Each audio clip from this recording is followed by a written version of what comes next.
కరీంనగర్ మాతా శిశు సంరక్షణ కేంద్రంలో మిస్ అయిన శిశువు కేసును కరీంనగర్ పోలీసులు ఛేదించారు. 24 గంటల్లోనే పాప ఆచూకీ కనుక్కొని తల్లి ఒడికి చేర్చారు. దీంతో పాప కథ సుఖాంతమైంది. ఘటనకు సంబంధించిన వివరాల్లోకి వెళ్తే బీహార్ రాష్ట్రం ముజఫర్ జిల్లాకు చెందిన మనోజ్ రామ్, నిర్మల దంపతులు కరీంనగర్ జిల్లా బాహుపేటలో గ్రైనెట్లో జీవనోపాధి కోసం వచ్చి ఇక్కడే స్థిరపడ్డారు. నిర్మల ప్రసూతి కోసం 3 రోజుల క్రితం కరీంనగర్ మాతా శిశు ఆసుపత్రికి వచ్చి ఆడ శిశువుకు జన్మనిచ్చింది.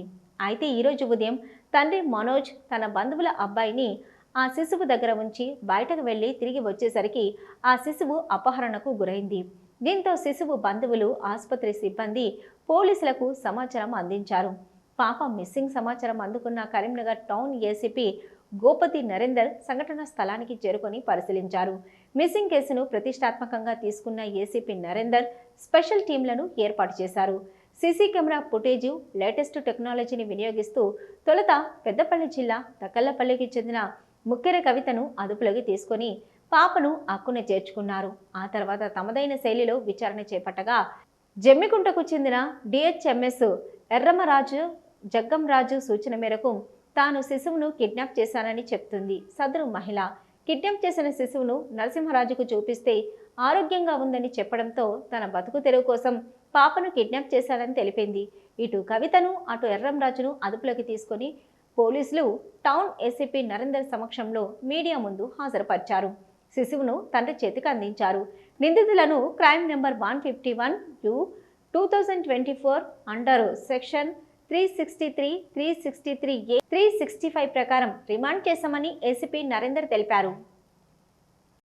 10 o'clock బాబు దగ్గర పాప లేదు, ఏం లేదు.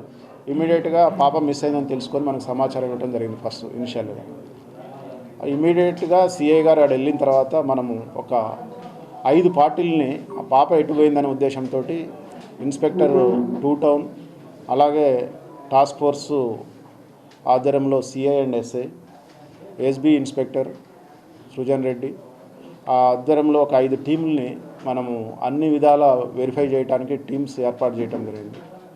ఆ క్రమంలో మనం సీసీ ఫుటేజ్ వెరిఫై చేయగా ఈ అంకుష్ అనే బాబు వాళ్ళ అన్నయ్య కొడుకే ముందు బయటికి వచ్చి అతని దగ్గర నుంచి ఒక లేడీ, గుర్తులేని మహిళ తీసుకున్నట్టుగా మనకు ఆ సీసీ ఫుటేజ్లో పడితే ఆ సీసీ ఫుటేజ్ ఆధారంగా మనము టోటల్గా వెరిఫై చేయడం జరిగింది. ఆమె బయటికి వెళ్ళిన తర్వాత కొంత దూరం నడిచి ఆ ఆటోలో డైవర్ట్ చేసినట్టు చేసి కొంత బంగారుస్వామి హాస్పిటల్ దాకా నడుచుకొని వెళ్ళి అక్కడి నుంచి ఆటో ఎక్కి బస్టాండ్కి వెళ్ళటం జరిగింది. మనకి 2:01 అక్కడి నుంచి ఆమె బస్టాండ్ నుంచి జమ్మికుంట బస్సు ఎక్కినట్టు మనకి సమాచారం తెలిసింది. ఆ జమ్మికుంటలో ఉన్నదని ఇమ్మీడియట్గా వెరిఫై రాగా వెంటనే మళ్ళొక జమ్మికుంట ఇన్స్పెక్టర్ తోటి ఒక టీము మళ్ళొక టీము వాళ్ళు అక్కడ సీసీ ఫుటేజ్ అన్నీ వెరిఫై చేయడం జరిగింది. అక్కడి నుంచి వాళ్ళు లీడ్ తీసుకొని అక్కడున్న సీసీ ఫుటేజ్ అవన్నీ వెరిఫై చేయగా అసలు నేరస్తురాలు ఎక్కడ ఉన్నదని తక్కలపల్లి గ్రామంలో రాత్రి మనం ట్రేస్ చేయడం జరిగింది. దీంట్లో ముఖ్యంగా ఈ అక్యూజ్ని మనము పట్టుకోగా విచారించగా బొమ్మెర అలియాస్ ముక్కెర కవిత, ఈమె పేరు అలియాస్ పద్మ కూడా అంటారు, వీళ్ళు గౌడ్స్.